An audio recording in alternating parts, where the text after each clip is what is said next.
Look लिखित सुसमाचार पाठ 10 अध्याय 17-24 पद पर्यंत।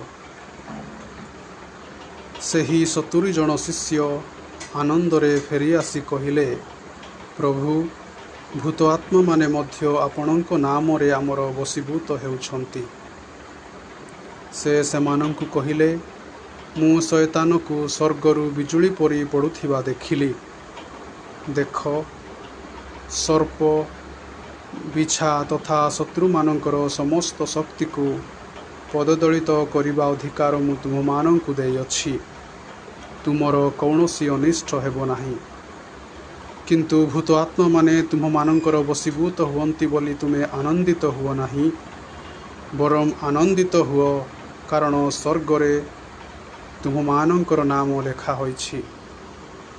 सेही समय रे जीशु पवित्र आत्मांक जोगे उल्लसित होई कहिले, हे पिता, स्वर्ग व पृथ्वीर प्रभु, मु तुमको धन्यवाद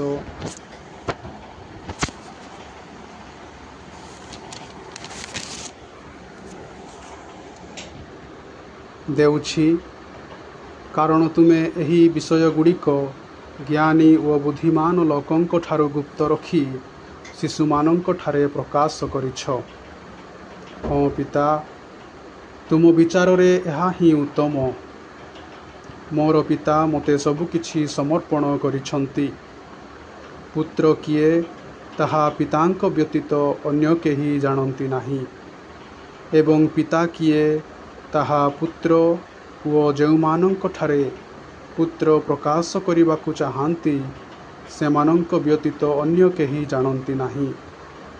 तत्परे से शिष्य मानंक आड़कु बुली पड़ी कहिले, तुम्हे माने जहा देखुछ सेही सबु देखुथिबा चक्षु धन्य, कारण तुम्ह मानंकु मु कहे, तुम्हे माने जहा देखुछ ताहा देखिबा पाई बहु प्रवक्ता व राजा माने इच्छा करिथिले, किंतु देखि पारिले नाही। पुणी तुम्हे माने जहा शुणुछ से माने ताहा शुणिबाकु इच्छा करिथिले, किंतु शुणी पारिले नाही। एहा प्रभुंकर सुसमाचार। ख्रीष्टंकर जय।